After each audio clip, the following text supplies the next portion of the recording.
Hello दोस्तों, तो आप सभी कैसे हैं। आज हम करेंगे प्रश्न नंबर 1। कहता है एक ठोस एक अर्धगोले पर खड़ा एक शंकु के आकार का है जिसकी त्रिज्या 1 सेंटीमीटर है तथा शंकु की ऊंचाई उसकी त्रिज्या के बराबर है। इस ठोस का आयतन पाई के पदों में ज्ञात कीजिए।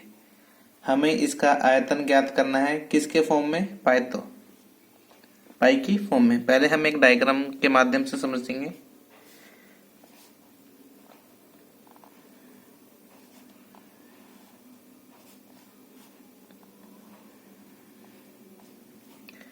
ऐसा कुछ डायग्राम कह रहा है।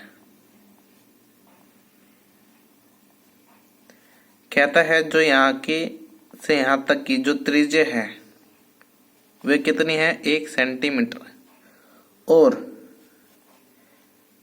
उसी के बराबर है यहाँ से यहाँ तक की शंकु वाले पार्ट की 1 सेंटीमीटर हाइट यानी कि ऊंचाई।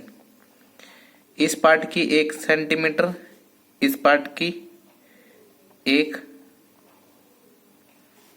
और यहाँ से यहाँ तक इसकी भी होगी 1 सेंटीमीटर। इतना आगे समझ में। अर्धगोले पर एक शंकु आकार का है जिसकी त्रिज्या 1 सेंटीमीटर है। ये तो हमें इसका आयतन ज्ञात करना है। तो पहले जो हमें दे रखा है उसको लिखेंगे। क्या क्या हमें दे रखा है, दिया है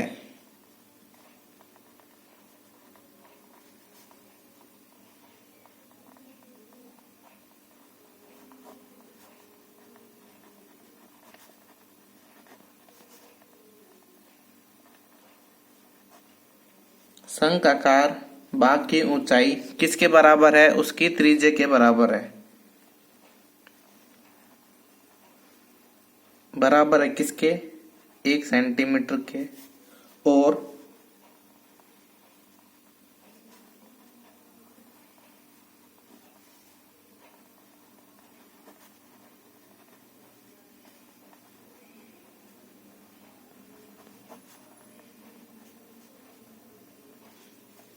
इसको आप कंबाइन करके भी लिख सकते हैं। मैंने अलग अलग लिखा है क्योंकि इस तरफ स्पेस नहीं था। कितना आ गया। अब आगे चलते हैं।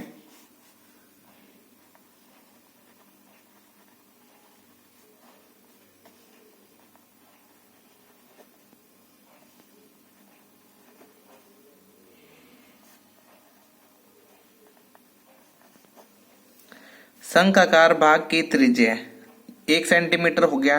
अब निकालेंगे अर्धगोले की त्रिज्या किसके बराबर है, इसी के बराबर है। तो हम इसको इक्वल रख देंगे किसके,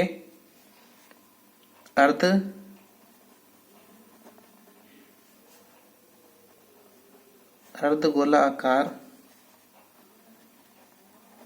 भाग की त्रिज्या किसके बराबर है, 1 सेंटीमीटर के। इसकी ऊंचाई इसकी त्रिज्या के बराबर हो गई और शंखाकार भाग की त्रिज्या अर्धगोलाकार के त्रिज्या के बराबर हो गई। अब हमें इसका आयतन निकालना है। ठोस का आयतन में हम किस किस का निकालेंगे, एक इस पार्ट का और एक इस पार्ट का, एक शंखाकार का और एक अर्धगोले का। क्या होता है,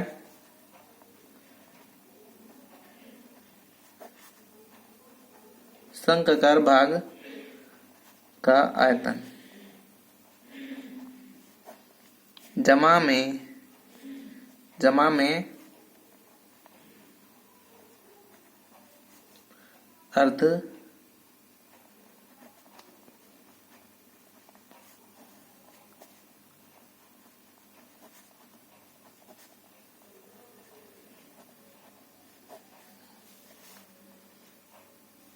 इतना आ गया। अब इसका फॉर्मूला होता है आयतन निकालने का 1/3 पाई आर स्क्वायर एच।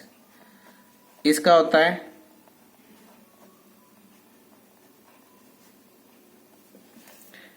यहां से हम वैल्यू रख देंगे आर की 1 की। आर और h। 1/3 पाई r 1 है क्योंकि गुणा में h भी 1 है, प्लस 2/3 पाई r 1 का क्यूब। यहां तक आ गया। अब यहां से मुझे मिला पाई 3, तो यहां लिखेंगे पाई बटे 3 प्लस इधर 2 पाई/3। नीचे बराबर है, एलसीएम ले लेते हैं। एलसीएम लिया तो 3, ऊपर बच गया 3 पाई। 3 से 3 कटा तो आ गया हमारे पास पाई। आयतन हमारा किस में आता है? सेंटीमीटर क्यूब में। इसको बोलते हैं वॉल्यूम। आया क्वेश्चन समझ में? कोई स्टेप इसका ना आया हो समझ में तो कमेंट करके जरूर बताएं।